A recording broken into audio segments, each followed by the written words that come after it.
So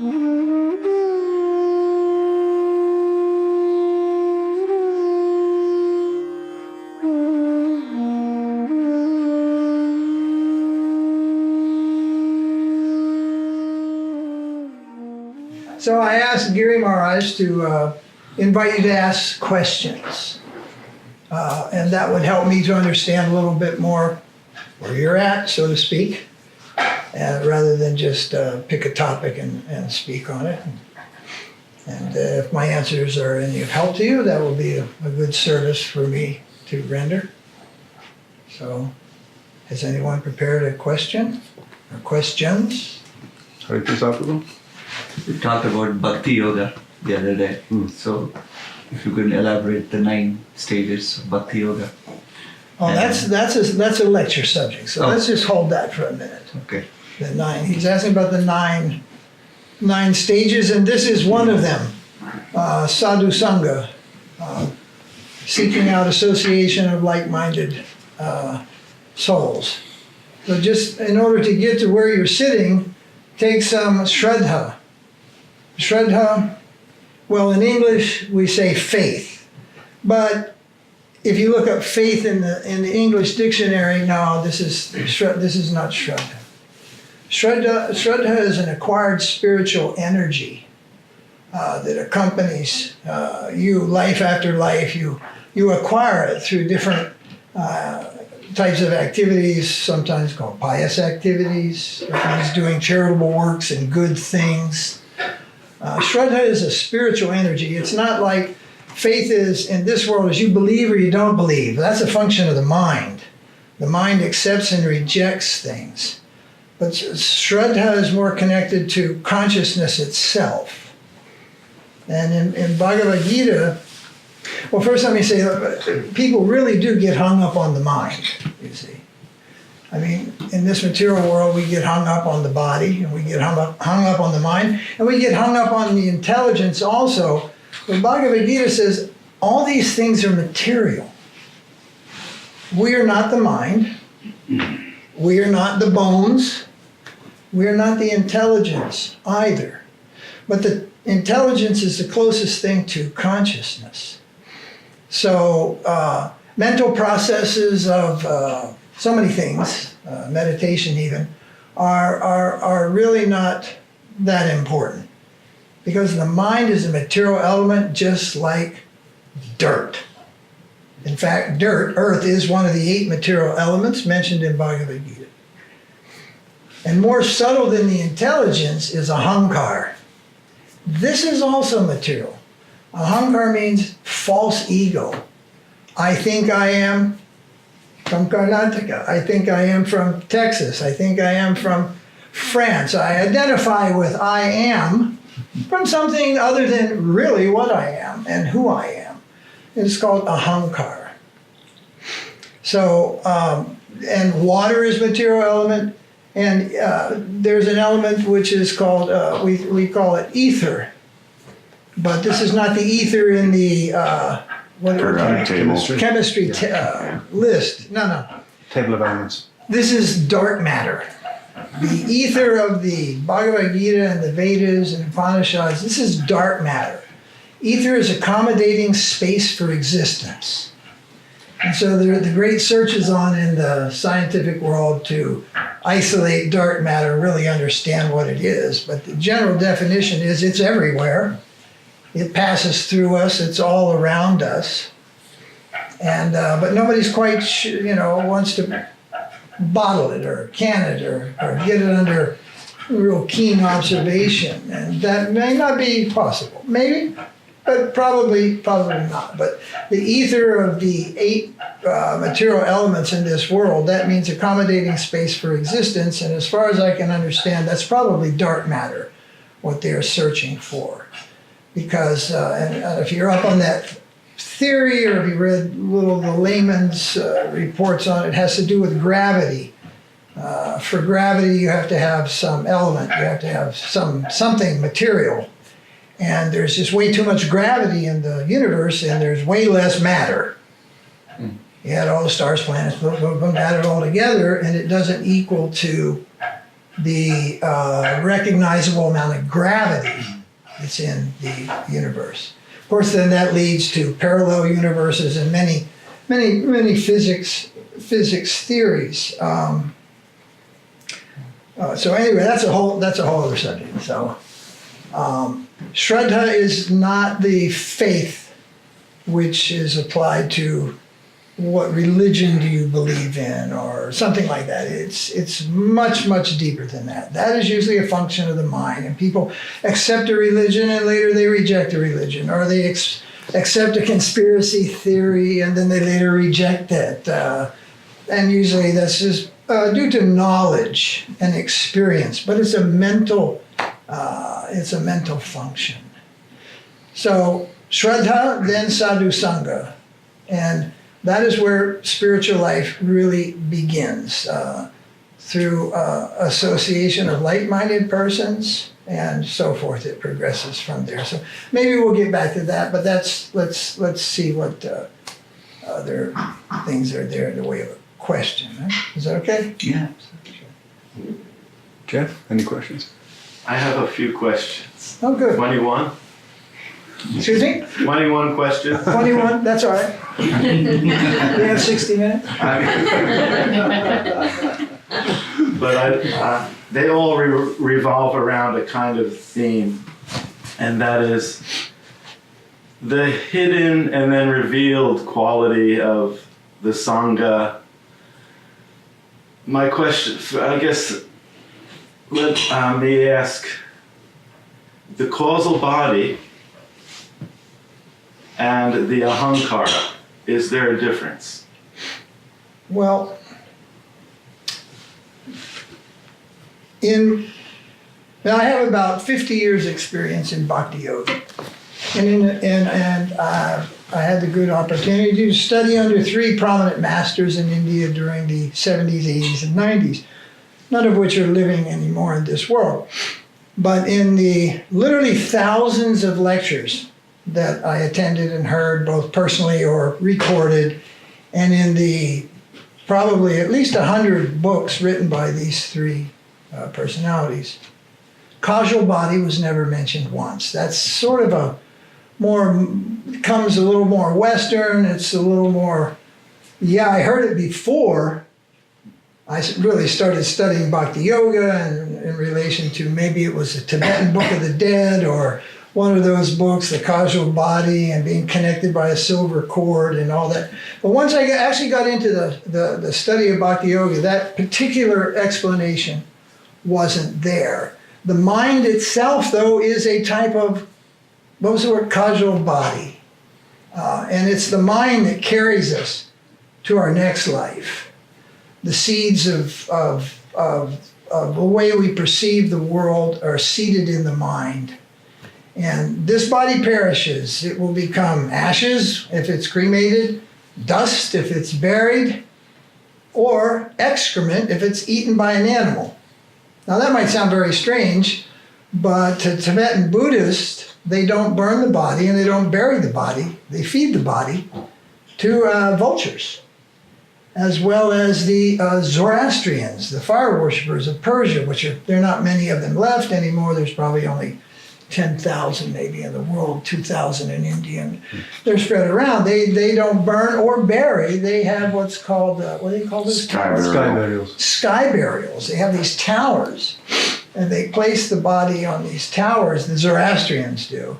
And then the scavenger birds come and pick away, and the body just decomposes up there. So the Vedas say that the body is destined to become dust, ashes, or excrement of an animal. You see. So, but the mind, no, the mind is a subtle body, and it cannot be so decomposed. And Bhagavad Gita says that what a yogi thinks of at the time of death, this then determines their destination in the next life. You see, and this, of course, then will be determined by many things: our activities, what we did, how we lived our lives, attachments and detachments, and all these things will come into play. Quite a dramatic moment, actually. The great mystery of life is what happens at death. People just kind of close their eyes, make a noise, and they're gone. The question is where? And of course, it's one of the big questions that it's still around. It's been there for thousands of years, and there are many answers to that question, and they're different. Not that one is right and they're all wrong, but the truth usually comes in layers. Usually it's not just one thing, but the truth has layers. You see. So again, back to your question again, please, if you just tell me. The difference between, if there is any, between the causal body and the ahankara, false Srila ego. mentioned a causal body. I did? Yeah. All right, I didn't hear that, I'm sorry. All right, so when Sridhara Maharaj mentions causal body, that means the subtle body. There are three subtle bodies: mind, intelligence, and false ego. They are distinct things. False ego is an identification, a material identification, and intelligence is a material element, and mind is a material element. Most people think that the mind is the brain. The mind is not the brain. Look up, what's it called? Hydroencephalitis. Look this up on the internet and be surprised. There are people walking around this planet functioning just like you or I, average IQ, working at the post office, doing normal stuff, not like handicapped people. They're just ordinary people, and they don't have a brain. There is an empty cavity with a 1/8 inch or less coating of gray jelly around on the inside of the cranium. And that is all. There is no brain that you can locate. Here's memory, here's your childhood, here's where you taste food, here's where you walk, and all that ugly looking, wormy looking thing that you see on TV. Then they divide it, and this is where everything goes. They don't have one. And they estimate it could be as high as 1 in 100 in the world. And you don't know until you go for a CT scan of your head. And that's how they discovered it. It was a Frenchman, by the way. And he worked at a post office, and he had to go for something, or there was an injury or something, and he went for a scan back in the 70s, and he didn't have a brain. Just water.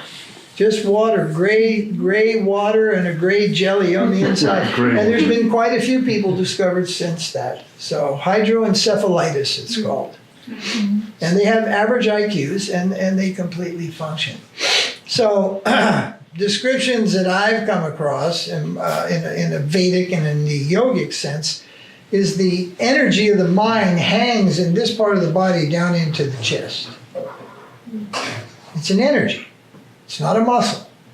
Intelligence is also, we try to measure intelligence by taking what's called an IQ test. But this is very, very limited. You can fail an IQ test and look like a total idiot and be a musical genius, or be a great artist, or have the genius over here in the kitchen. You'd be just an incredible master at something else, but you can't, figure out basic mathematics and so many things like that. So today's IQ test is very, very, very limited. It's looking for a certain kind of intelligence, but it is not a true mark of intelligence. So they are similar in that they are subtle, and I would wager my whole career that when Sridhara Maharaj, and he was exceptional in the way he would speak, if he used that word, he's talking about these three, ahankar, buddhi, intelligence, and mana, the mind. This is the corporal body, the subtle body. To get more focused towards bhakti, the practitioner, I'm trying to take the mood that I'm thinking of myself as a servant. So ordinary causal body or false ego is, I'm the Lord of making my own decisions. Mm-hmm. Because that has proved to be a failure, I'm seeking guidance, and I'm saying I want to be guided by Guru and Super Soul, mm-hmm. and transcend this jelly. And so that mood of I am a servant,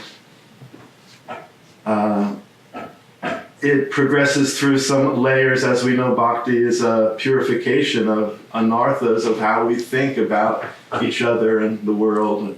And I've heard that rasa, the tasting of rasa, the motive of bhakti is beyond thought. The definition of rasa is that which in motivation supersedes thinking, calculating. And so it becomes spontaneous devotion, and it frees you from causality. All right. Thinking and causality. Let me explain something. Please. In the 80s, I was really into photography. You might even say I was a photographer. I photographed things, wrote articles for Bhaktivinoda magazine. I went to the Himalayas, did all kinds of things, adventurous things in India, and took a lot of pictures and everything like this. Published some photo books. So you could say I was a self-published photographer and for Bhaktivinoda magazine, and later on for Clarion Call magazine and a couple things. Well, I had this friend in New York. He was. His parents were from India, but he was born and raised in New York. And he could tell you everything. In those days, there was no autofocus cameras, no point and shoot.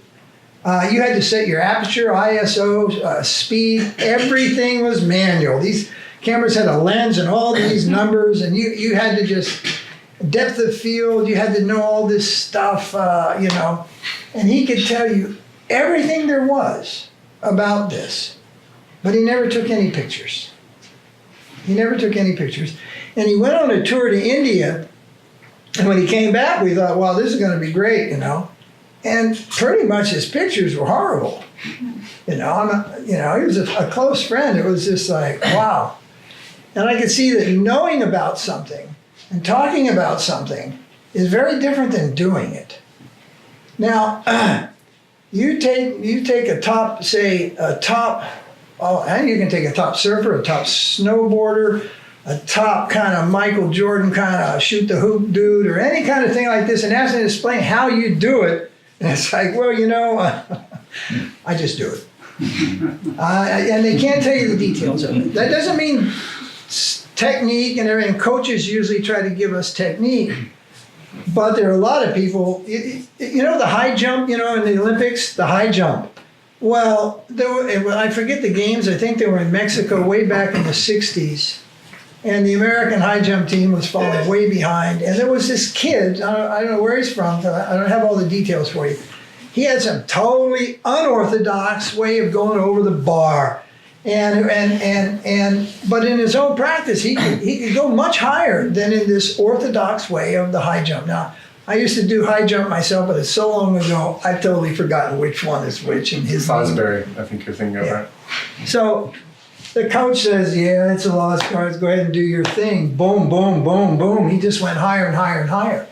So, there is a thing where, some people just inherently, they set the bar and the rest of us try to learn how. You know what I'm saying? In sports and things like this, like the guy who invented the snowboard. You're in Vermont. He was a snurfer. If you know what snurfing is, some of the people here are snurfers. And that's riding a little mini surfboard in the snow. And then he invented this thing, and then everybody else follows. So you can think this. I'll just make an example of my friend. He thought himself a photographer, but he actually couldn't take pictures. So it isn't simply a matter of thinking myself. That's important. Where's the service? It's an actual thing. You cannot think yourself a mountain climber and just go down to the outdoor gear outlet here and get an ice pick and crampons and do all this stuff and watch videos and talk about it. You got to go out there and do it, you see. So that's important. That's very important. There's learning how to do it, and then there's also doing it. And if we don't make the two connect, well, they might be okay. They might be okay. But things could also go very badly for us. also. When you say rasa, rasa is a very, very high stage of bhakti. And I have only met a couple of people in my whole life who were at that stage, and none of them were from the Western world. But many of them will talk about rasa. And then in time we find out, well, actually they were on a much, much lower level and interested in lower rasas, lower pleasures of this world. Rasa is very, very, very, very, very high. So your question touches upon him. Ado Shraddha Sadhu Sangha, then Bhajana Kriya. Bhajana Kriya means from the sadhus you learn how to serve Krishna. And there is both a physical body, mind, and intelligence engagement, and there's an internal engagement, what you're saying, I am servant. The impersonalists say, what is the Giri? Aham Brahmasmi. No. Dasami, no. Tattvamasi. Tattvamasi, and the Vaishnavas say, Dasami, I am the servant of that. The impersonalist says, I am that. I am the Supreme. And the Vaishnava says, I am servant of the Supreme. So to say we are servant, we have to do service. And service cannot be invented by your own doing. That is not service. Service must be given to you. It is handed down to you. It is usually the order, one, of your guru, or two, of a senior personality in the field of bhakti. It could be a sannyasi, it could be a godbrother or a godsister, but it is someone in a position to give you, this comes down to you, you see. So one can think of oneself as servant, but if one doesn't have any service, it's incomplete. You have to have the service. And service is not easy. You can learn to do service at home. You know, in every home in India there's a puja room, right? Every home in India. And some service takes place there in the way of archana, some offerings done there, and offerings are a type of service. But there are many, many, many types of services. But even that, for example, someone sent me a picture the other day of a friend of mine. He was in someone's home. He was giving where was that picture, Budai Marsh? Is that Canada? No, it was in Bangalore. I was in Bangalore, right. And it's a friend of mine, a Swami, and he was giving a class, and he's sitting in someone's home, and they had big statues of Radha and Krishna. And I have to say statues because they had them reversed. They had Radharani on the wrong side of Krishna. And one of our students was there, and he sent me the picture, and I wrote it back. I said, well, probably somebody noticed this, like, there were two Swamis there. I said, probably they noticed this and corrected this, right? And he said, yes, they did. So there you have a situation where somebody, you go to stores in India, and anything you can think of to do with yoga practice and meditation and bhakti and Krishna, it's all for sale in a store. All the clothes, all the beads, all the bags to put your beads in, everything to hang around your neck, volumes and volumes of books. And if you got money, you can take it all home. And these people must have done that, gone to Vrindavan, bought some deities of Krishna and Radha, and then put them backwards because they didn't have the guidance. And they weren't following the instruction. But of course, then they're sincere people, and then that came to them, and then they made that adjustment. So there is the thinking, and there is the actual practice of I am servant. So both things have to be there. That the beginning stage is called Sambandha Gyan. What's what, who's who, and how to not. That's a big area, and it's not that like, okay, finish that, finish first year physics, moving on. No. It stays there. It stays there. After decades and decades, you just go deeper and deeper into who's who, what's what, how to, and all these things into the spiritual dimension, which is infinite, you see. But at a point, then begins what's called Abhideya. Abhideya Tattva is where you put all this knowledge to work. Now we're going to the mountain. Now we're actually going to start climbing mountains. We're going to start, skiing the slopes, or we're going to start taking pictures. We get into the field, actually start doing it. And this continues through the whole life. At this point, you'll come across these words, pure devotee. In Sanskrit or Bengali, Suddha Bhakta. And if you had a general experience with the Hare Krishna movement, Prabhupada was a pure devotee. Sridhara Maharaj was a pure devotee. And then if you just sit back and watch this, you'll see that nobody else is. Nobody else is. There are no pure devotees. And people, they'll argue who's a madhyam even. Middle class devotee, no more pure devotees. This is a great misunderstanding. What do you call a person who works in a coal mine? A coal miner, right? I give this example. So in 1972, our spiritual master, he wrote a letter because in Hawaii, some devotees were arguing about who's the pure devotee. And they were saying Prabhupada is the pure devotee and Siddhaswarupa is the pure devotee. Siddhaswarupa was a leading devotee in Hawaii. I joined the movement with him. I was the cook in that group when we all joined, 53 of us together. Anyway, they were arguing about it. And then Prabhupada wrote a letter and he said, this arguing who is, who isn't, will ruin everything. All my disciples are pure devotees. So when you begin to practice Astanga, what are you called? You're called an Astangi, right? An Astanga yogi. Well, when you start to follow the teachings of pure devotion, you're called a pure devotee, a Suddha Bhakta. English, pure devotee. Sanskrit, Suddha Bhakta.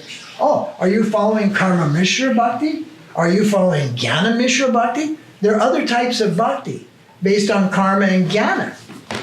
But if you're following a teacher who's teaching Suddha Bhakti, then you're called a Suddha Bhakta. A lifetime of Suddha Bhakta, or Suddha Bhakti, if we are fortunate, will bring you to Krishna Prema. And rasa is beyond that. Rasa is beyond the perfection. It is beyond samadhi. But without living a life of pure devotion, no one gets love of God. No one gets prema bhakti. So this abhideya, this middle stage of living the life, and sometimes we say living the dream, doing it, Whether you're a family person, whether you're in the renounced order of life, or anywhere in between, a student, a boy, or a girl, it is irrelevant. Take the position that you're comfortable with and live a life in abhideya, the actual application of the knowledge and the practice. And it is rewarding, very rewarding. And it doesn't come like a flash and a flash of thunderbolt out of the sky. It's kind of like putting on weight in middle age. You don't just wake up one day and go, wow, I got 25 extra pounds. It just kind of grows on you. And we older folks, we know about that. And then the struggle to keep it down. Just surrender. That's the other thing. That's the other thing. Saranagati. The two quintessential things, there's many things you talk about. Karma, ahankar, the mind, all these things. There's all these different topics, and sambandha and abhidhamma, all these things. But two of them are separated as the quintessential, Shraddha and Saranagati. Shraddha means faith, what we call faith. And Saranagati means surrender. These two things. When I said that this is an energy, it's not an impersonal energy. Shraddha comes from somewhere. It comes from a person. And it comes from a female person. It comes from Radharani. Somebody says to me, oh, why is God male? I say, he's not. He's both male and female. And we're not talking transgender. That's something else in this world. God is both masculine and feminine. Both. That is Radha and Krishna. So that Shraddha comes from Radha, and Saranagati comes from Krishna. So both those things are required. And both those things are required before seva can actually be done. There must be surrender. Now, surrender means like jumping here in the lake. There's the shallow end of the pool. That's okay. But the goal is the deep end, the depths, the Mariana Trench, the deepest place on earth. That's the goal in bhakti. That's the goal in Saranagati. And Bhaktivinoda, who you're familiar with to a certain extent, I'm sure, sings about the Saranagata Bhaktas, the surrendered souls, the surrendered devotees. Shraddha, faith, what we say faith, Shraddha, and Saranagati. With these two things, then bhakti becomes substantial. If we are lacking, and in this world we are all lacking, no one begins at the stage of Paramahansa, means most exalted, highest plane of consciousness. No, we all begin as scrappers. Whether you're from a cultural background in India, or you're from Hawaii, or you're from SoCal, or you're from here in Vermont, we all begin as beginners in this world. And we make mistakes, and we adjust with the help of our teachers, with the help of our friends. We adjust, and we progress. You see?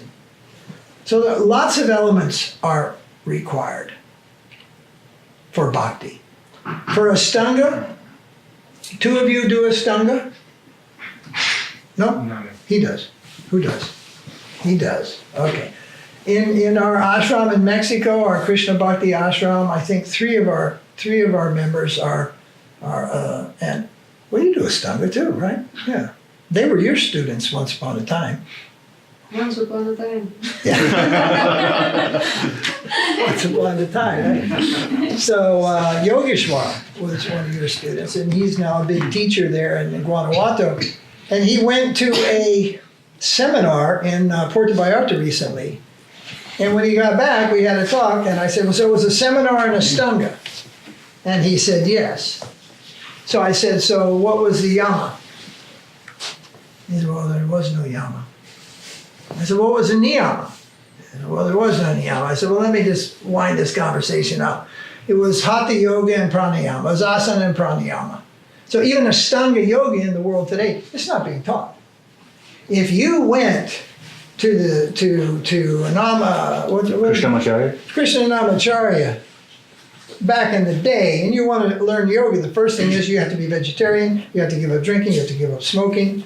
Yama, yama, yama, yama. Give it up, give it up, give it up, give it up. And then what do you have to do? Well, then you have to be vegetarian, you have to follow this, you have to rise early in the morning, Brahma Muhurta, 1.5 hours before sunlight, you have to take a bath before you do yoga. Otherwise, he's going to teach you nothing.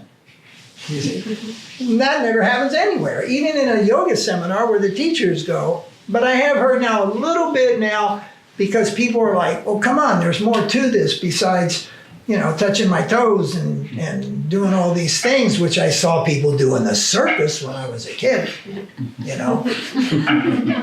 even the Navy SEALs do pranayama before they drop out of airplanes and go down and kill a bunch of people. So these are material things. Well, what's the goal, and what is samadhi? The end, the last anga of Ashtanga. What is a samadhi? According to the Yoga Journal, it means bliss and enlightenment. What's that? What's bliss? Somebody says, hey, drink this tequila, this is bliss. Somebody says, smoke this joint, this is bliss. Somebody says, take this PCP, this is bliss. What's bliss in Ashtanga? No definition of that bliss. The closest thing to it will be Brahman. Because for Brahman, light, there's no surrender. But when you start to talk about Bhagavan, the upper stage of self-realization, there must be surrender. And so even in the yoga circles, it's been my experience that when there is some spiritual talk that we're going to really, kind of move towards the goal, it's impersonalism. Because in impersonalism, there is no surrender. And that's a quality of this world, no surrender. There's no serenagati in this world. And therefore, the impersonal conception is quite appealing to people in this world. It is spiritual. There is the Brahman. Superior to Brahman is Paramatma. Superior to that is Bhagavan. Krishna means Bhagavan. Bhakti goal is Bhagavan. So it's more appealing because there's no surrender. You don't have to surrender to realize Brahman realization. You would just have to labor for maybe 10,000 years, living in a cave without food, without clothes. The yogis practice yoga without clothes in the winter. Totally out of the question for our age. It's a good side practice. It improves, general health and lifestyle.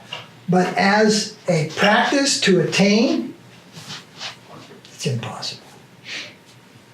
I really don't know that I've ever met any Brahman realized yogis, maybe two, who came to see Prabhupada in Kumbh Mela in 77. But I met many, many Hukam Babas, Naga Babas, all kind of yogi Babas, and I don't think I met any of them. The ones that I'm thinking of, and I met at least, a lot, that had reached Brahman realization. Very, very difficult. Because the practice is near impossible in this world. Plus, you actually have to learn Sanskrit also, because you have to study Vedanta. And you have to, and the plane of not this, not this, not this, not this is a rigorous philosophical exercise. And it has to be followed with actually the lifestyle, you see. And pretty much most of us here are back to work tomorrow morning, right? Back to work, gotta be work. We can't live without working, And so how is it in an 8-hour, 40-hour week? And then it's laundry, you gotta take the car in to get it fixed, this and that, go talk to the insurance guy, blah, blah, blah. Where do you get time for this rigorous life required in practice for Brahman realization? It's not there. Therefore, in Kali Yuga, Harinam is the sole recommended process for self-realization, because you can do Harinam anywhere. We can go jump on our bikes, jump on our kayaks, and we can do Harinam paddling across this lake. Now, you might be able to do that at work too, but you better be careful. You'd be in your cubicle with your computer. But it's the most practical way most practical method of self-realization in this age, in Kali Yuga. The question comes up, to chant Hare Krishna, do you need a guru? And the answer is no, you don't. But if you have interest in the philosophy, if you have interest in the what we call the rituals, puja, deity worship, performing the fire sacrifice, or learning quickly, then yes, then you need a teacher. Can you teach yourself physics? Yeah, if you're smart enough, get enough books and everything like this, but anybody will tell you the better way is get connected. Get in there with the professor, the mad professors, they can help you so much, You might even get to go to Planck's Institute of Technology in Germany, but on your own. There have been people who have tried. Do you know the story of Ramanujan? What's his name? Srinivas Ramanujan, the great mathematician, He tried and he tried and he tried to get he was a mathematical genius, one of the greatest of the 20th century. He finally made it to Harvard, Oxford, Cambridge. England, Yeah. and he got so sick and eventually died, But and two things were against him. One is he didn't have any formal training. He wasn't from the University at Madras. He learned from a guru in India. And the other was he was color-coded. He was the wrong color. He was an Indian. He was brown. So therefore, there were so many things against him. But somebody had the intelligence to, wow, look at this, what this guy writes, you see. And had he been connected, had he been from the university, had he gone through, then his career may have been completely different, and he may have added so many more things. Actually, his contributions to math took another something like 40 to 50 years to discover, when they discovered his books in an old suitcase in an attic in London, and they figured out all his things. It's an amazing thing. You look at his name is Srinivas Ramanujan. There's books about him, documentary films. I think there was even a feature length. Yeah, there was. Yes. A feature length. I didn't see that. But I'm just using him as an example, you see.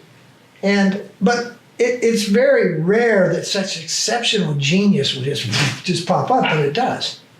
It does, but even then it's hard to get recognized, you see. Unless it's in the financial world or the political world. To be a good politician, you either have a lot of money or know how to lie.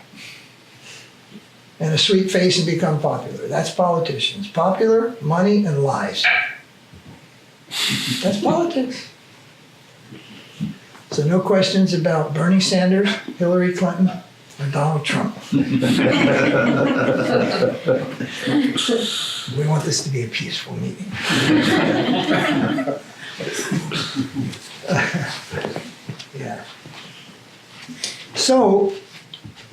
Yeah. So there we were with, with thinking I am servant, yes. Jiva Swarupoy Nitya Krishna Das. Mahaprabhu says, think like this.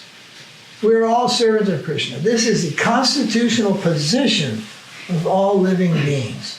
Now, we might as well get to it. You know how many living beings there are in this world? Well, there's, say, 7 billion humans. When time comes, there's 7 billion ants in Burlington. Maybe here on this point, which is called Malice Bay. Malice Bay Point, if we could dig up and capture all the ants, there might be 7 billion ants. All of those are living beings. They're all units of consciousness.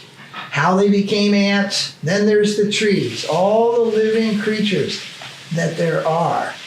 And this is one planet in a universe, and according to the Vedas, this is just one small universe, and there are almost an infinite number of universes. So actually, even there's this, what's that little thing we were talking about? The whales eat it? Oh, krill. Krill. It's like a tiny shrimp. They say if you captured all the krill and put them on a scale, that would outweigh all the humans standing on a scale. So many living beings. Well, some people will try to tell you that all these living beings used to be pure devotees, and they were in Goloka Vrindavan in the spiritual world, and they've been there forever. All those ants, all those little squirky things, and the whales and everything, and all that, they were all pure devotees living with Krishna since eternity, but one day they became envious. And when they became envious, they were sent to the material world. This is an idea which comes from Zoroastrianism, was later adopted in Christianity. It's called fall from grace. It is not an idea entertained anywhere in the Vedic or yogic literature found in India for thousands of years. We do not descend to this world of birth and death from a prior position of eternal life, eternity, beyond birth and death. We come here by a very, very different process. And we don't come from that world. And Krishna says in Bhagavad Gita, but once you reach my abode, you never return to this world of birth and death again. I tell many of I have friends in Bollywood and Mumbai, you know what Bollywood is. I have friends in Bollywood and in Bombay and in Delhi and all the big cities, big industrious and all these things. And I'll tell them, if you knew what I knew, if you knew what I know, you would stop all your nonsense immediately. And you would take to Krishna wholeheartedly. And you know what they say? We're glad we don't know what you know. And I go, okay, you guys got it. You don't. If you knew what I knew, you'd stop your drinking, you'd stop all this nonsense. And they're saying, yeah, we're glad we don't know what you know.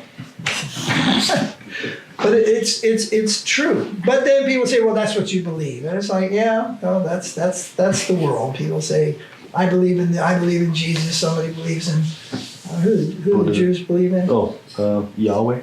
Yeah. People have their different things. They say you have your beliefs. No, this is not what we're talking about. This is not about belief. This is about spiritual science. And science is verifiable. And when it's not verifiable, well, then it's not science. Science, one of the characteristics that we worship about science, it is a methodology which verifies something. Although we've never verified the neutron or the electron, or there are so many things in science we have not verified, including Darwin's theory and all this scientific bunk we have not verified. But the ideal of science is we can verify a truth. Well, bhakti yoga, the yoga system, Krishna consciousness is a verifiable science, but it's very individual, you see. It's like I couldn't turn back now, even if I wanted to. It's not because I'm too old. I couldn't turn back and live a life based on illusion, that I am the body, that this is the one life. In India, there's a I forget the brand name of clothes, and it's one life, live it is their motto. So I was looking to buy a pair of trousers a few years ago, and I went in that store in Bangalore, and I looked at the motto, and I go, what do you mean one life, live it? I'm not buying these pants. I'm not supporting that idea. How do you get that? You say you can't go back, right? I could be sent back, but I can't go back on my own. Yeah, when does, I'm thinking, and this was a question that I thought of, before coming, is when does this taste come? Okay. Okay, let's move on. Now from his, Shraddha, Sadhu Sangha Bhajana Kriya, Anartha Nivritti. Anartha Nivritti is the things that trouble our heart and the things that trouble our mind. They stem to little things, I want this, I want that, or in uncontrollable impulses, anger. I'm like, people, get a handle on it, man. You see the news, you see these people out there, it's on TV or somebody beating on somebody and somebody punching somebody and spraying. It's like, chill out. They can't. Like there was this old man in this one video, and he didn't want to stop for the Antifa block, and then they were yelling at him, and then he's like 65 years old, a little white-haired dude. He jumps out of the car. It's like, he's gonna get his ass kicked. He can't control his anger. He's 65 years old. He's gonna jump out of the car, and these black masked guys with sticks just pummel him. What is the guy, stupid? No, he's not stupid. He can't control his anger. Calm, crowed, loathe. 3 enemies of self-realization. Lust, anger, and greed. Welcome to the material world. The 3 locomotives pushing everybody. Lust, anger, greed. It's just like you're a billionaire, okay? You're a billionaire, but you got to pay Stormy Daniels $100,000 to enjoy. I mean, you're a famous world comedian. What's the guy's name? The black guy, famous. Cosby. No, Bill Cosby. Bill Cosby, yeah. You're rich. You can't legitimately go out and find a girlfriend. You have to drug some women and rape them. What the hell's wrong with, excuse my French, but what's wrong with these people? Lust, they can't control it. These are anarthas. Lust, anger, and greed. Then in each one there's a whole Christmas tree of decorations. Many little things, but those are the 3 big ones. So anartha nivritti means we will shrink these things like a tumor. We will shrink them until they disappear. First they disappear to the level that they no longer control us. Okay? Adosha, Sadhu Sangha, Bhajana Kriya, Anartha Nivritti, Asakti. no, Nishta. Then it's like on course. On course, no more wavering, no more Jack Sparrow compasses, fixed. We've got our bearings. there begins the point of no return. There begins the point of no return. But there is always the opportunity. We always have our free will. At no time do we lose our free will. And the misuse of free will can cause us to stumble or fall or regress massively at any point. We are never deprived of our free will. But it is very rare that someone misuses their freedom at that point and does the wrong thing and is sent regressing. Very, very rare. Okay, after that stage of Nishta comes Ashakti. Ashakti means intense attachment to Krishna and all things Krishna, all things spiritual. Absolutely heroin style addicted to Krishna. Can't live without it, you see. At that time, well, it depends on who your family and friends are. They might consider you gone a little puggle. Puggle means loco, a little crazy, you see. So that's, but it's not a bad thing. But there was once a philosopher, I think he was speaking with Sridhara Maharaj, I forget. He said, no, Mahaprabhu's religion is very dangerous, is very bad. Become mad for Krishna, become mad for Krishna. Very dangerous, very dangerous. So that's what it looks like from outside for people who are not spiritually inclined. Then this intense attachment, it's just like a fanatical vegetarian, have a little bit of fish. No, thank you. Not going to do it. Too attached. So people will say, well, that's fanaticism.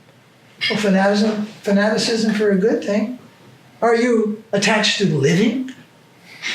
Given a choice of life or death, which will you take? Today, life or death. What do you want? Life or death? Life. Life.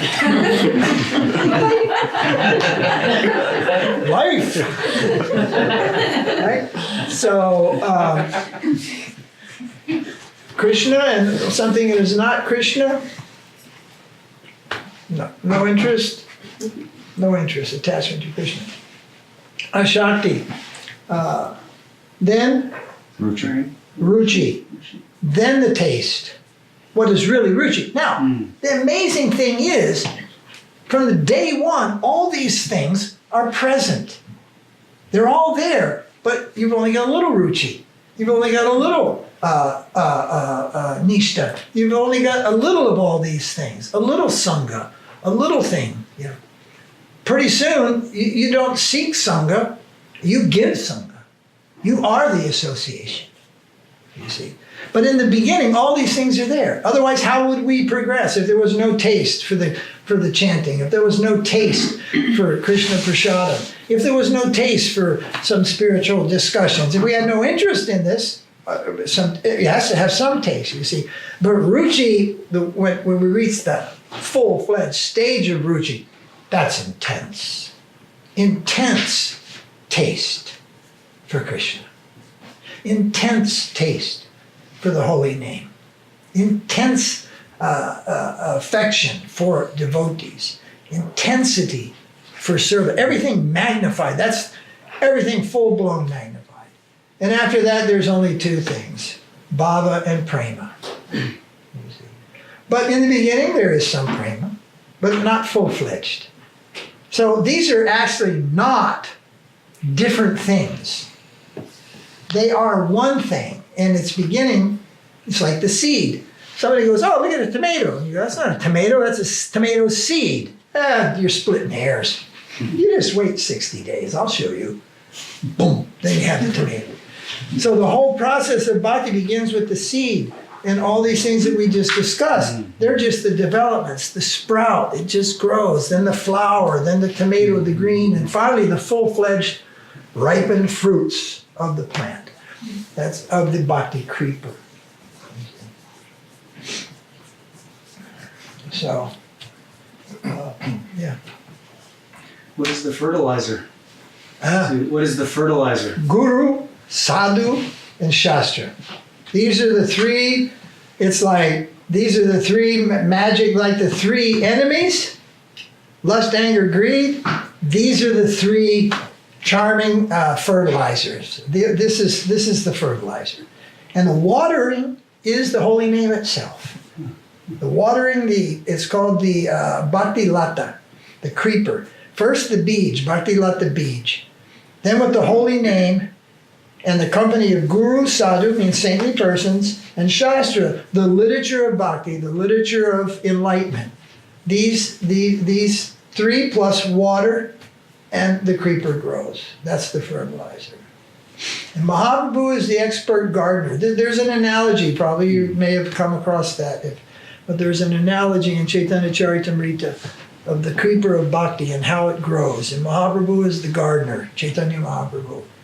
And it grows and harvesting the fruits of love of God. It's an analogy. Bhakti is quite poetic. Analogies are meant to inspire. And so oftentimes they're very poetic. So Maharaj mentioned there is no good karma, bad karma the other day. That was interesting. So what is karma? And when we are faced with... I was telling him that both good karma and bad karma are both bad in the end. Yes. Well, karma, here particularly in the West, even in India, you say karma, and that usually means something bad. Like karma, got a flat tire, got a broken arm, karma, lost my job, karma, all this is karma. Karma basically means work. Now, karma actually means good work, but it's been generalized to mean bad work. Bad karma is called vikarma. Karma, vikarma, akarma. So karma it's a layered word. It means work. Work means reaction. Is it bad reaction? Well, when it's bad reaction, it's called vikarma, you see. Oh, and when it's transcendental work, bhakti, service, seva, it's called akarma, you see. And an ashram in Kannada means ashrama, no work, no karma. So what you do in an ashram doesn't produce a bad or good result. Good results go to Swargaloka, wealth, prosperity, a home by the lake. That's all good karma. What you do in an ashram doesn't generate good karma. Because for good karma, you have to be born again. And when you're born again. We don't want to be born again, because then you have to die again. Janma, mrityu, jara, vyadi, old age, birth, death, and disease, samsara, that cycle. So we don't want even good karma to live in some heavenly planet or to live in this world in some fabulous situation, enjoying great wealth and health and prosperity and name and fame. That's all good karma. And we don't want vikarma. We don't want to become lepers. We don't want to live in some abomination of a condition of life. Vikarma, what to speak of what are known as the patalas, the hellish planets, the dark planets of the universe. We don't want to go there. That's called vikarma. So the Vedas and everything spells this out.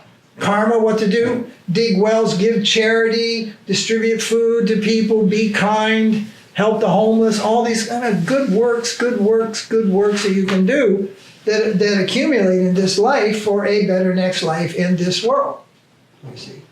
And then akarma, those are your devotional, spiritual activities, services that are done, that we were just discussing, not in detail, but devotional activities. And vikarma is to be strictly avoided.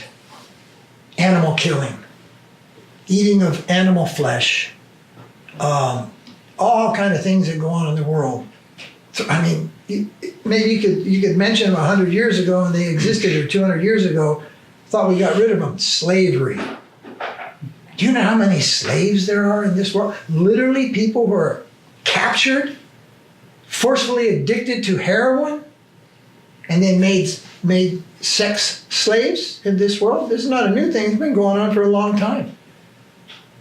About 20 years ago, I did myself and some of our members, we did a series of websites for the CIA, anti-slave trafficking websites, 20 years ago. And I learned about these things, and I was totally shocked. And in Bangladesh, children are captured, transported across India, into Pakistan, Afghanistan, and these places to be used as camel jockeys. You know how they use them? They only want they want between 5 to 7-year-old boys. And they put them in a bag under the camel's neck. And they beat the kids until they start to scream, and then they start the race. And the camels run, and the kids scream, and the louder they scream, the faster the camel runs. And sometimes the camels fall, and they fall on their chest, and the children die. I came to know about these things.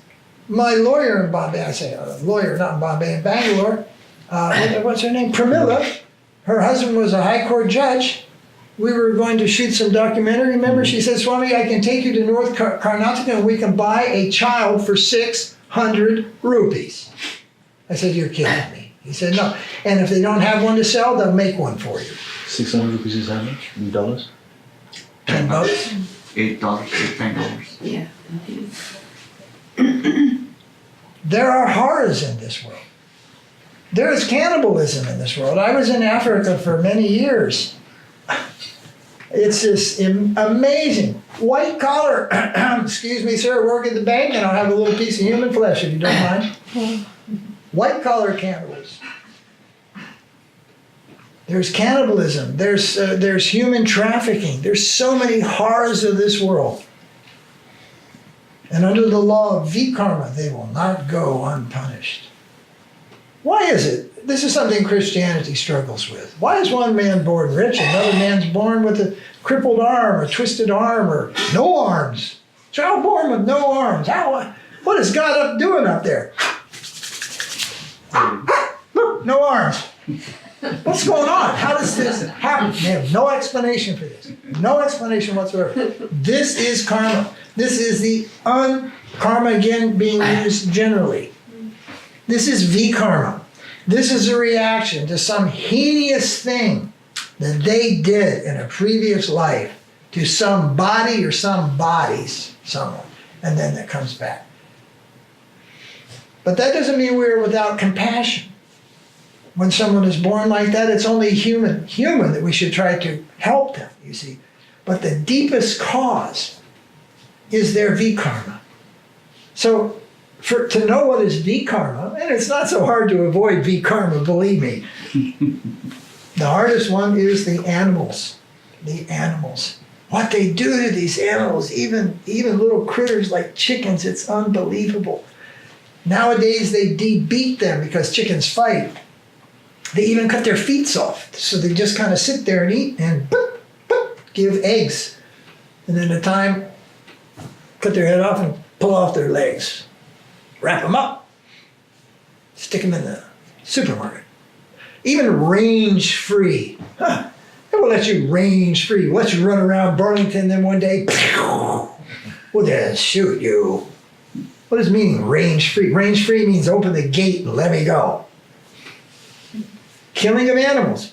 And it's not all the same. Someone kills a chicken, someone kills a goat, someone kills a horse. French love horse meat. Iceland, mainly horse meat in the markets. They eat horses.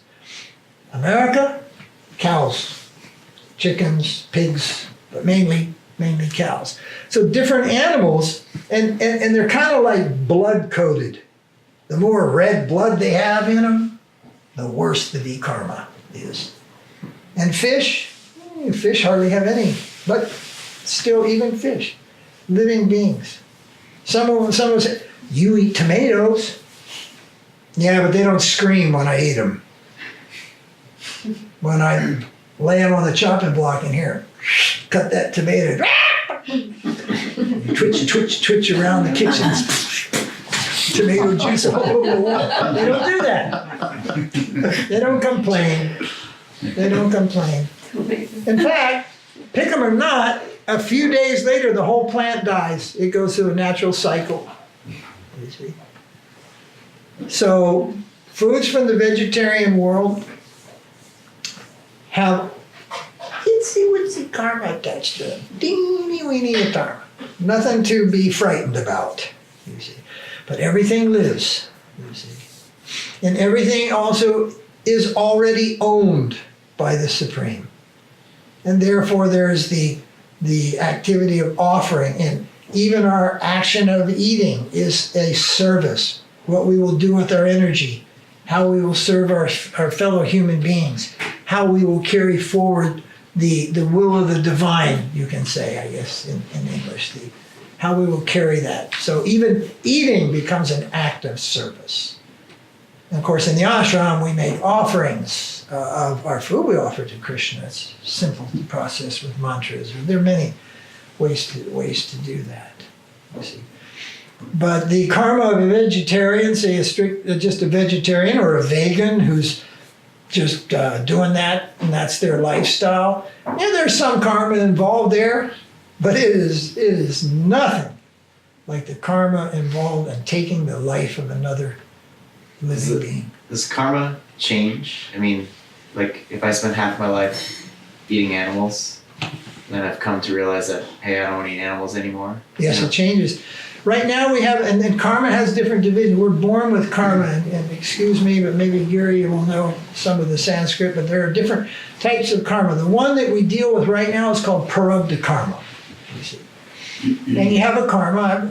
I was telling my friends, I had my first hunting rifle when I was 9 years old. When I was 14, I had my first shotgun.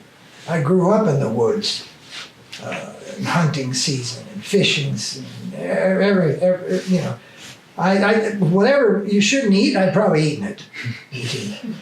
But that's my prarabdha karma. So what changes prarabdha karma is the agent of Krishna. And some sukriti from your previous life, the agent may just come and step right in front of me. Excuse me, where are you going? I'm going over here. Hey, why don't you take this book? Why don't you do this?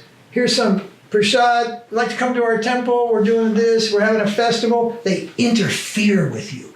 And a lot of people go, hey, man, don't get in my face. Get out of here.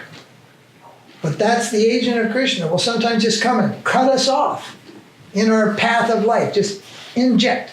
That's what Prabhupada did. We weren't all these pious people just sitting over here waiting, come on, when are you going to get here? We're ready to do this thing. No. He just came in and gotten everybody, not in their face in a bad way, but he just came amongst us in the Haight-Ashbury in 1967 in the Summer of Love. He just came out there and started chanting in Thompson Square Park in New York. He just came in and interfered. So our karma changes when the sadhu interferes in our life, you see. And then when we adapt to the process, oh, wow, it really changes then. And the accumulated karmas that we got, they're destroyed just like the dry grass is destroyed when the fire comes. It's burned off, you see. The activity of bhakti burns up so much karma. There's no giving to there's no way to measure. We have not hundreds, thousands of lifetimes of accumulated karmas. And the activity of bhakti and serving Krishna burns those karmas. We don't have to endure them. But something we endure. Something we endure. Like you have to endure listening to me right now. Something we endure. It's like this, but the fan is spinning and then it's unplugged. So it just doesn't go, right? You have a fan, summertime, turn off the fan, it just doesn't go, not like electric. Turn off the light, it's gone. Turn off the fan, it slows down and then it stops. So the mentality of a devotee is, I'm not trying to free myself from anything. If I'm due to get it, so be it. But I'm not going to create any more such circumstances. That's more a mentality. Krishna's mentality is, this will all decrease. You increase your spiritual life, your material life decreases. In Calcutta, years and years back, there were many pious Marwaris who would come to the ashram there. And they would do everything. I mean, they were donors.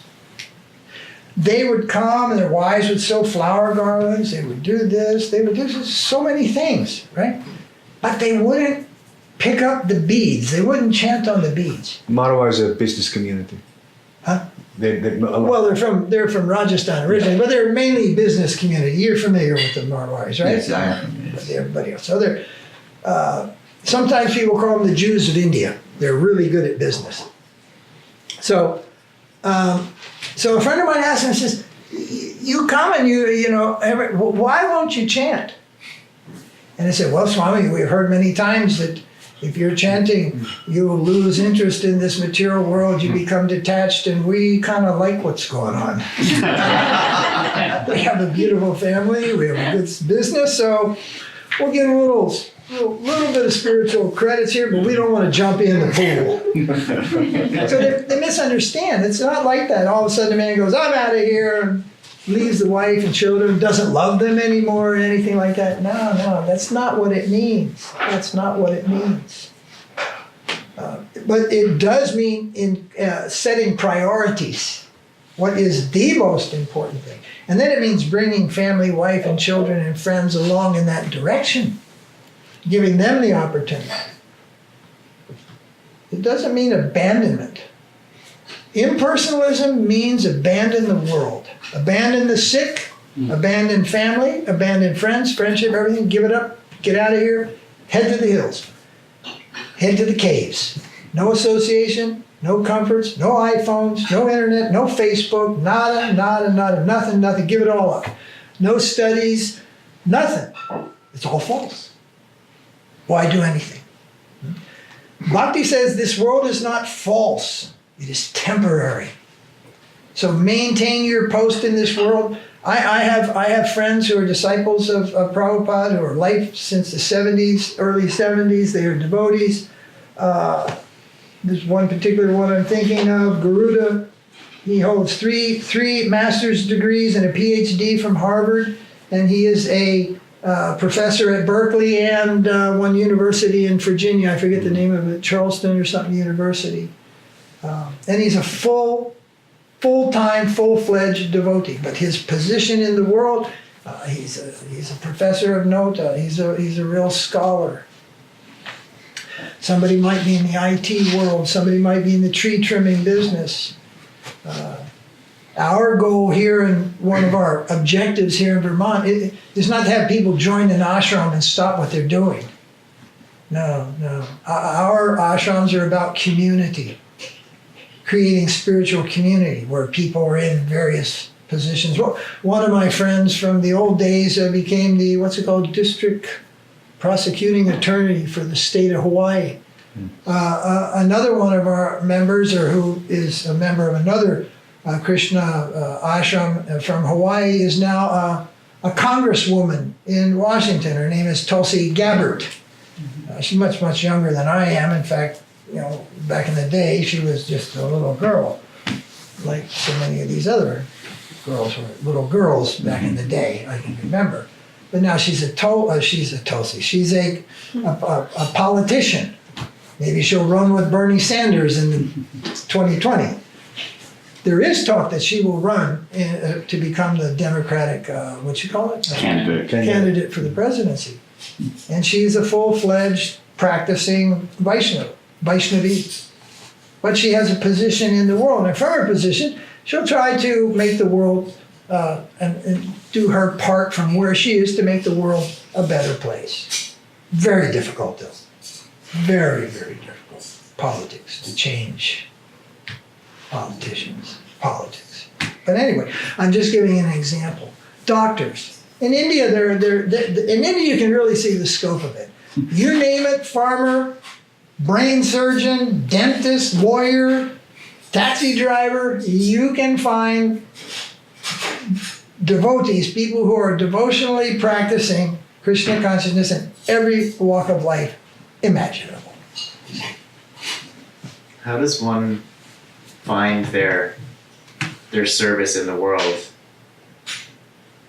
as well as this? I always struggle with this, like, how do I serve yoga? How do I serve the values of these practices as well as be in the material world? In every instance, particularly when you talk about yoga, particularly when you talk about Krishna, when you talk about bhakti, when you talk about varnashram system, or any of these things which are, you could actually ask that question of say a middle range layman in India, and they tell you need a guru. You need a teacher. It's very difficult to learn this properly by yourself, you see. One needs a teacher. Now there are books. The next question is, how do I find a teacher? Well, that depends. But there are books to help you. What is the qualification of a teacher? What should be the character? What should be the knowledge of a teacher? And ultimately, you have to find a teacher, and when you find the teacher, means you come to the point that I can accept what this person is teaching. From that point, you accept. In the beginning, you can even challenge. Prabhupada challenged his guru when he first met him. Whoa, what about this? Oh, whoa, what about that? He didn't just, oh, my guru. No. He challenged, and the answers, then he thought, oh, now I have met the right person. And from that day, for many, many years, he considered Bhaktisiddhanta was his guru, but he never saw him again for how many years? 11 years? Yeah. For 11 years, he never saw him again. But he considered. So he used to just say like that, we have to find the teacher whom we can accept what they're teaching. It's just like if I was going to a school or a class, and which was kind of like my life story, and I didn't like what they were teaching me. It didn't go down. It didn't go down. It didn't go in. It just hung here long enough to pass the test, and then I rejected it. I'm talking about the early 60s. I didn't find education enthusing at all. The way I was taught, who was teaching me, the whole thing about it. So I rejected it. That is not the relation between a student and a guru. And that student is called a Shiksha. A Shiksha is different than just a student, say at the university. You might look at a professor and go, yeah, right. Anyway, pass the test and move on. Student and guru it's a different, very, very different relationship. Very different relationship. But that's quintessential.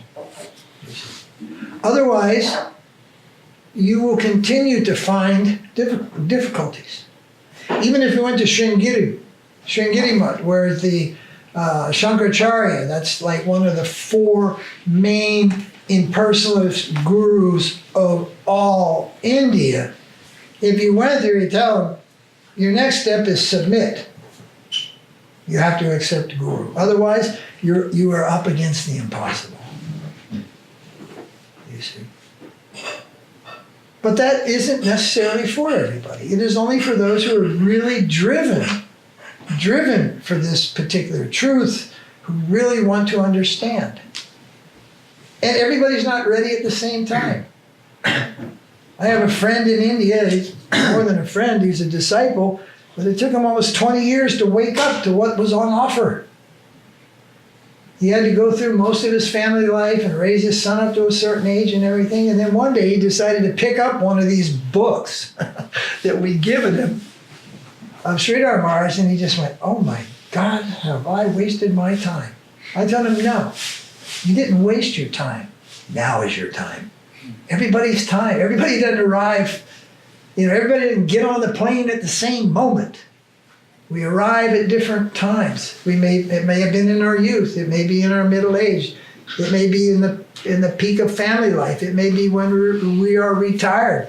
It may be in the last hour, you see. But then after that, well, there'll be next life. And that's, I went to see my mother a few months before she passed away, and I was in India when she passed away. She was 93. And I could tell she was a little bit worried, you see, because she wasn't a churchgoer or anything like that. And she wasn't a bad person, but she was a strong supporter of the alcoholic industry.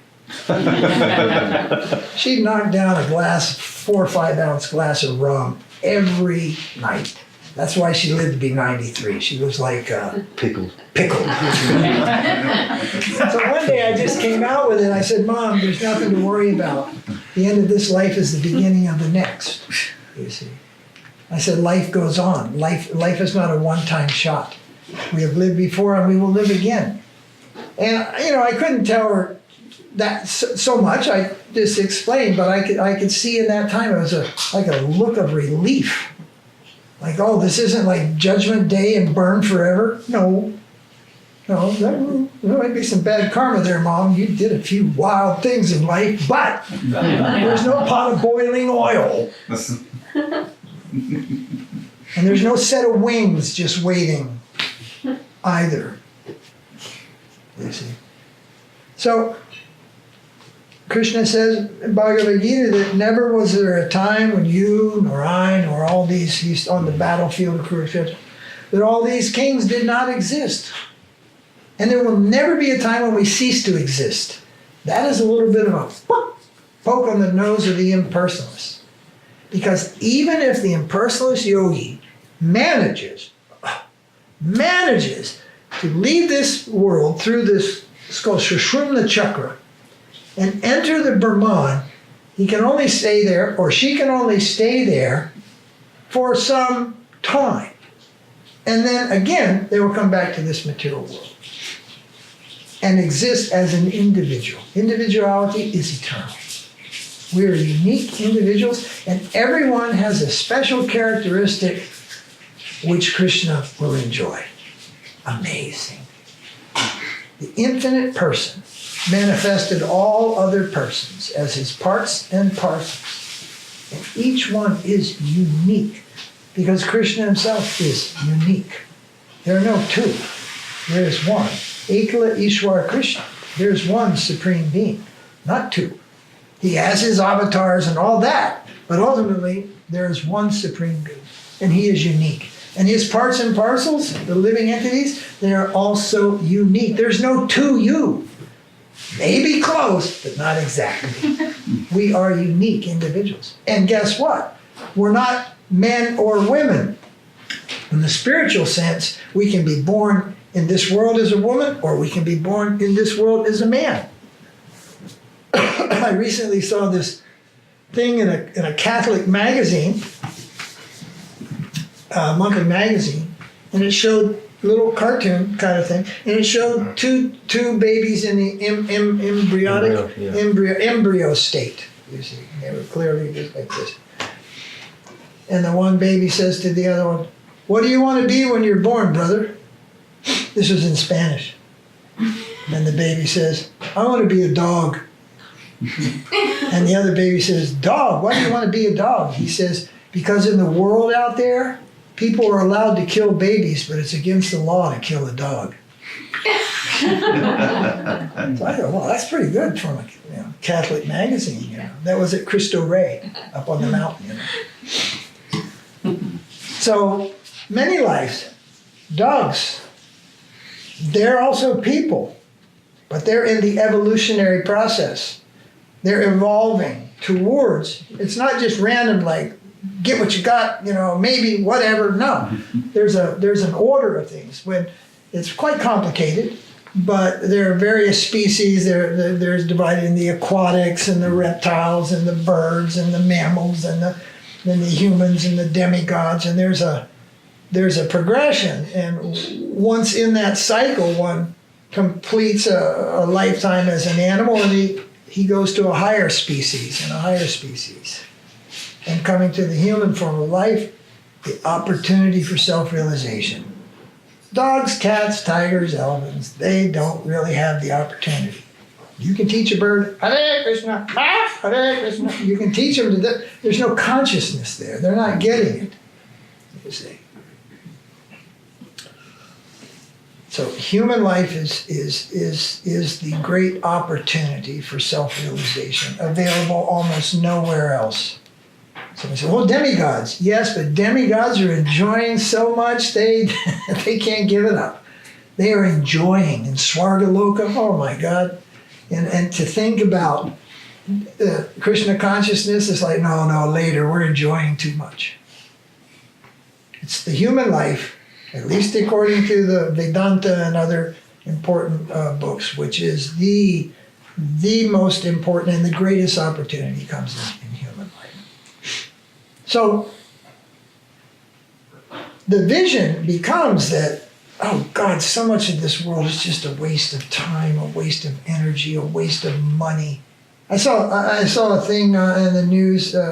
It said that Chinese women are the top luxury good buyers in the world today. You know, it's just like, do you know you can drop $150,000 on a watch?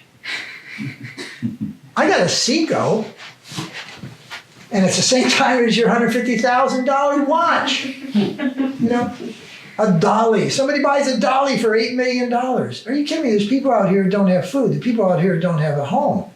The homeless. Or if they're not here, they're somewhere out there. And there's so much money that people will drop money on such thing, you know, it's just like, really? I'm not a socialist in the sense that everybody have the same thing, but it's like, I think the individual should come to his own conclusion that there's a time, there's an amount that, you know, it's almost bad karma, I would say, to do that. Anyway, it's my personal feeling about that, but there is responsibility in human life, and there isn't in dog. A dog comes up and bites you, woo, takes a big chunk out of your leg, you don't get any karma. You run over and bite the dog, you get karma. You get a reaction. Dog doesn't get a reaction. Tiger eats you, you're on his food chain. You're just a little snack item walking through the jungle. A little tasty sweetmeat. But we kill and eat it. And here's the thing. Somebody said, wait a minute, everybody in the world vegetarian? No, that will never happen. But organized slaughterhouse is a bad thing. When slaughter used to be a very different thing. It used to be house to house. You want to eat a chicken? Here you go. You had to pluck it, you had to do the whole thing, and it's like, yeah, well, you know. And then refrigeration made it possible that we can just kill them by the thousands, hang them up and freeze them, transport them around, and make it so easy, and nobody has to get their hands dirty. When you start asking people to get their hands dirty and to raise the animals themselves, it all comes way down from where it is today. Fast food, burgers, and you ever see, what's it called? Super Size Me? Mm-hmm. You guys seen that film, Super Size Me? What happens when you eat this stuff? Oh my God. Mass slaughter. This creates huge bad karma for the country. Then you bring in slaves. You kill all the people that used to live there. Then you bring in slaves. Then you make this nice place with 2-car garage called the United States of America and think there ain't going to be any kickback, blowback. No, there will be karma for the land itself. In India, when you buy a piece of land, you do what's called bhumi puja. You do a puja to purify the land of any bad things that might have happened there. I mean, look at this beautiful lake. Take away all these houses and put a few canoes here, a few wigwams. People were kind of, in one sense, living a dream. Till my great-great-grandfather got here. So, and we do what? We inherit the land from them, the things. So that karma is there. Prabhupada once said, your president is a cow, raises cows for slaughter. That was Johnson. And the result is your children die in Vietnam. Mm-hmm. This was something he said in the 1960s. course, it's very hard to see, is it really exactly? Well, yes and no. Yeah. Physics, every action has an equal and opposite reaction. Well, welcome to the world of physics. Karma is a law of physics. Violence perpetuates violence. So it behooves every individual to minimally involve in violence. Therefore, we highly recommend vegetarian, vegan if you wish, non-violent activities. We even prefer the limitation of leather goods, and things like this. It's very rare that you'll see someone who's into yoga wearing a full-on, $350 Versace or $500 Versace leather jacket. Maybe vinyl, but not leather. Maharaj, what about your thoughts on this is karma is killing animals and all of that. Yeah. But I work for a corporation, and we don't slaughter or kill any animals. We make software products. That's right. We sell stuff, and the corporation has its own ways of doing good things, bad things. So when I work for this company, they are my annadatta, basically. So if they indulge in any karma of any sort, the CEO of the companies or whatever, so how does it affect mine? Well, on the activity of karma, of the animal, killing the animal, there are 7 participants in the killing of the animal. If those who actually kill the animal, those who facilitate, and here's where these corporations, we have many people in India, they've gone to work for the IT, and some of them are making software for McDonald's and Kentucky Fried, and the Winn-Dixie, the beef people down south in Florida, So it's almost impossible. This is like the Jain yogis. I don't know if any of the rest of you ever seen the Jain yogis. You know what I'm talking about? They wear a little mask because when you breathe, you kill. Microscopic things, So sometimes we say, you don't breathe them in and kill them, you just crush them on the windscreen. They're all squeezed up on your mouth. And when they walk on the street, they have a broom, all right? And they sweep so they don't step on every living entity. But meanwhile, you're some little living entity that just got hit with Hurricane Katrina. And there you go flying, splat. So you cannot do anything. You drive your car, splat, splat, splat, especially in the summer and spring, big old dragonflies squat right on your windshield. It's like, ooh, jeez. You can't move. So it's called jivo jiva shajivanam. One living being is living on the cost of the life of another living being in this world. Try to minimize, that's all. That is a very lesser thing to worry about, you see. But you're in Grihastha life, and there is karma. So there are duties for Grihasthas. And you're involved in 5 days a week, 8 hours a day, etc., in doing what? Earning. Therefore, a portion of your earning should go to the propagation of Krishna consciousness. That's a direct in Bhakti Yoga. In India in general, it's just like some portion you should give to the temple. Might be a Durga temple, Hanuman temple, this temple, that. But in Bhakti Yoga and Krishna consciousness, it means something which is help with the publishing of a book. Another very important duty for a householder is prasad distribution. To either do yourself or give money for the distribution of Krishna prasadam. Those are 2 things. Simply to earn all that money and not do any service and assist service with the money, well, that money will then carry some of that karma. But it's sure a lot different than if you're working in a slaughterhouse. But the 7 people are, who facilitates, who kills, who transports, who serves, who cooks, who eats, and I think there's one. Skins? No, it's not just skins. Grows. Grows and sells. Somebody raises the animal, then some transform. All those people just follow the animal from the time it's born to the time it's, someone is eating that. All the people involved share any portion. Another thing is, I was going to warn my friend Tulsi Gabbard, I don't know if you really want to become president of the country because the president gets 15% of all the karma of the country. Yeah, it says it. The king. And the Vedas speaks about the king. The king gets 15% of the karma of his subjects. The teacher gets the karma of his students if he fails to teach them properly. Or allows them just to do these, these vikarma activities. Then it's not that just, my student, he will do. No, you've accepted the student. You've accepted responsibility. It's kind of like when the juvenile does something that please to be at your door when your daughter breaks a window with a brick. You will pay for that window, et cetera, at a certain time. And you may be interested, no children up to the age of 12 years incur karma. If a 12-year-old, a 9-year-old, an 8-year-old does anything, there's no karma involved.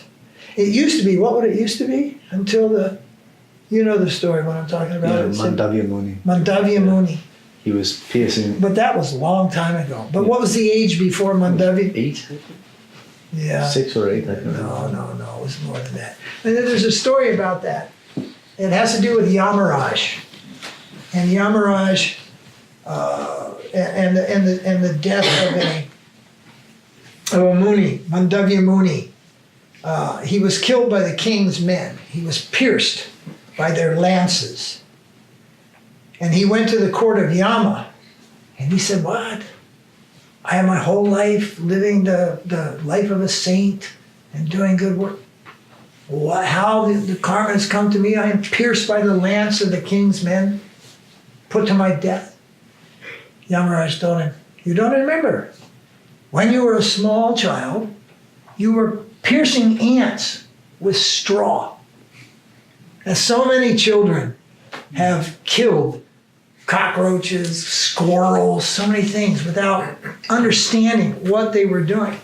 So the rishi, that Muni, Mandavya Muni, he said to Yamaraj, what you know about karma, what you know about life, I rewrite the laws. No, and he gave it 12, right? 13, I think. 13, whatever, we'll have to look that up. Yeah. No, so anything a child does before that, there's no reaction. And in our civil law also, it's like, at what stage does a child understand right and wrong, good and evil even, A child can shoot somebody and it doesn't mean anything. They can shoot somebody with a gun, pick up a gun, go, bang, I kill you. They don't know what it means. They see it on TV, bang, you're dead. And then they see the guy in another movie, still living. They don't but at a certain time, no, then they'll be held responsible. Well, karma is super complex and twisted and tighted and mixed and everything like this. So there's no undoing it by what's called the ritual of being free from one. Karma kanda. There's no getting, okay, I'll do this and get free from that. I'll do this and get free from that. Oh, there's so many that's you'll never get around to all. But bhakti will just incinerate them, not burn, incinerate, destroy them completely. So what does it mean to completely surrender? I'm still trying to figure that out. I'm not saying that as a joke. Really, it means to, and the problem is, in a simple sense, it means to follow the instruction of your spiritual master, of your guru. But the problem is, my guru has been gone for 41 years. And I've had to just carry on with so many things. So it takes a lot of, what do we call introspection, some self-examination. What am I doing? Many people in the Hare Krishna movement criticize my beard. They say, oh, you shouldn't have a beard. Prabhupada didn't like beards. So it takes a lot of introspection. Am I doing the right thing? Is this a big violation? That's another story why I have a beard. Right now I'm in exile in India. I had an immigration problem a year and a half ago. And my case is in Rajnath Singh. It's in his office. Certain members of parliament in Karnataka have taken my case directly to his. It was a big injustice, a big confusion. The ambassador says it is a great injustice. So eventually it'll get cleared up by India time, and you know what that means. Yes. Just now come in your paper. So I decided once that happened, I was going to grow my beard until I got back to India. Kind of like Chanaka Pandit. He decided not to tie up his hair until he conquered the king. The Mauryas. The Mauryas. So it's just like that. But that is not an issue. Krishna consciousness is not about a particular dress. It's not about a particular hairstyle. It's not about wearing clay on your forehead or not, called tilak, or a bindi. You may or you may not, but it's not like if you don't, then woo, you're not. But it is about a proper conception called siddhanta. That is important. The proper understanding. That is important. If you would have met, if the average Hare Krishna kid today would have met Prabhupada when he was a family man, he'd think, well, he's in Maya. He has a pharmaceutical business. He has a mustache, blah, blah, blah. You know? You don't judge by looking. You judge and don't judge. But you understand not by looking what a person is, but by hearing. I once took something Bin Laden had said, and I wrote it down, and I took a few different people and wrote it down, and I showed it to some friends of mine and said, what do you think of this? He said, spot on, spot on. Bin Laden was spot on. And I said, oh, that was Bin Laden. Oh, that's not so good.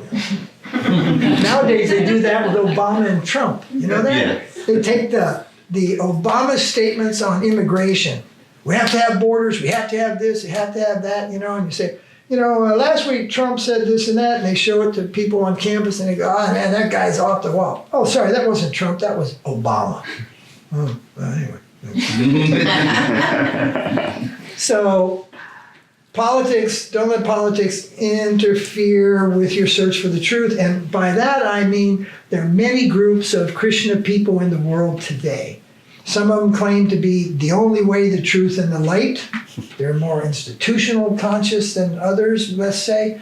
But in any case, you don't find the truth by looking. You find the truth by hearing. It's called shravanam, by hearing, not by Doordarshan. Maharaj, I heard that Prabhupada said that if all of his disciples at the time, which probably was 5,000 or so, would come to the mode of goodness, then this planet would be spiritualized in 17 days. We're still waiting on that one. Did he say that? Prabhupada said many what we call spirited statements. Spirited statements. He also said, one day he wrote the letter, he said, all my disciples are pure devotees. Another letter, he said, if even one disciple becomes a pure devotee, then my mission is successful. So pure devotee has different connotations, you see. Just like there's a president of what? The Boy Scouts. There's a president of IBM. There's a president of the United States. There's a president of the United Nations, or whatever they call it. It's not that president, when I was in Africa and Kenya, only Jomo Kenyatta could be called the president. Even IBM couldn't have a president. That would confuse the people. One president. Well, reality's not like that. You see, there are layers of all these things. But his spirited statements. He said Balavanta would become president of the United States. He said that there would be a war soon between Pakistan. And these are also relative statements. The Guru may make a relative statement. I say it's going to rain. It doesn't rain. He's bogus. He doesn't know the truth. No, I just don't know the weather. Relative and absolute statements. You see. Prabhupada said they didn't go to the moon, they didn't go to the moon, they didn't go to the moon. I accepted it, but I had a little trouble with it because when I was a little kid, John Glenn, the first astronaut in the United States, was like this, was my father. They were hunting buddies. They would go out and kill squirrels, come and cook them and eat them at our house. He was a test pilot before he was an astronaut, John Glenn. He was the first guy to go around in space. And my father was working on these test aircraft. That time I think it was the Cutlass or something. So pilot and engineer would, about these new airplanes, they became buddies and everything. So, I met the first astronaut go around, and then Prabhupada said they never went to the moon, right? But then about 6 years later in Australia, he said, well, maybe they went to the moon. And the devotee said, but Prabhupada, you said they didn't go. He said, they say there is no God, I say they didn't go to the moon. You prove it. It's called argumentum bacildum. Fight fire with fire. Get right up in their face, you see. But neophytes have a hard time understanding a spirited statement, a relative statement, something about politics, and these things exist. But what the Guru says about Shastra, that's a different thing. One has to pay keen attention there. And we'll see that this is consistent, you see. One day, we're sitting in Salt Lake City in 1972. It's freezing cold, it's wintertime. There are 3 of us in the temple. We get the weekly tapes arrive, the old-fashioned tape. You stick it in a machine and push a button, and we're listening. And Prabhupada is an Indian. He's saying, in Western countries, we have 300 temples. And in every temple, we have 300 devotees. 300, there are 3 of us here. And another tape, he said, he's in Vrindavan, and he's talking to the village people, and he's saying, in New York City, all businessmen now chanting japa. In New York City. One disciple who was a chartered accountant, he was an Iranian named Atreya Rishi. He's chanting japa. Prabhupada says, all businessmen now chanting japa. 300 people, whatever, to just encourage. And in one place, he says, in his books, that the bona fides may lie to the ignorant people in order to elevate them and encourage them, you see.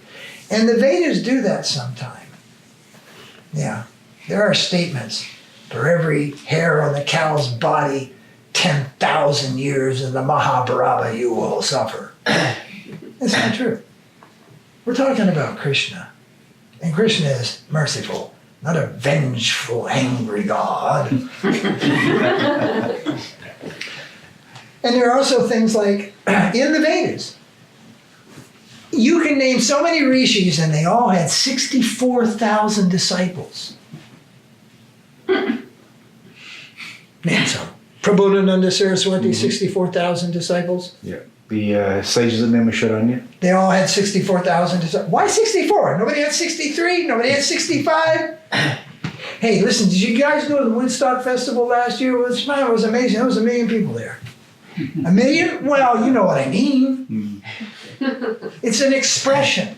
The Vedas also make expression. It's called Alankar. You go to South India and the guy turns, he will say, you come, I show you 1,000-pillar hall.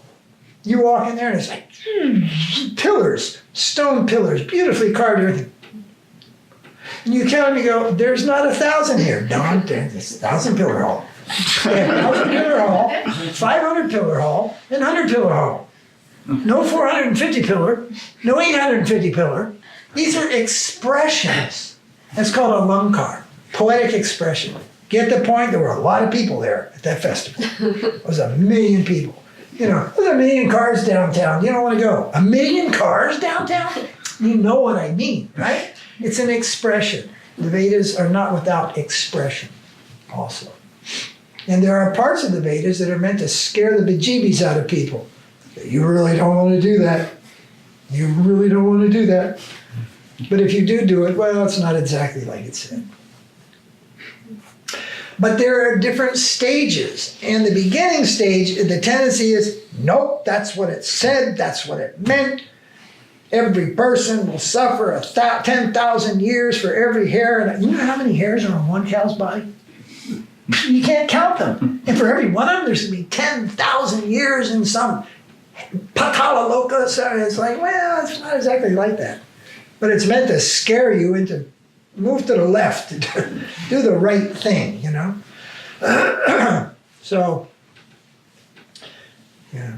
Even Bhaktivinoda wrote in one of which book, there are no hellish planets. There are the Bhagavad. Yeah, it's called Light of the Bhagavad. He said, no, these things don't exist. They're simply there to inspire in the negative sense. Like, you really don't want to do that. You see.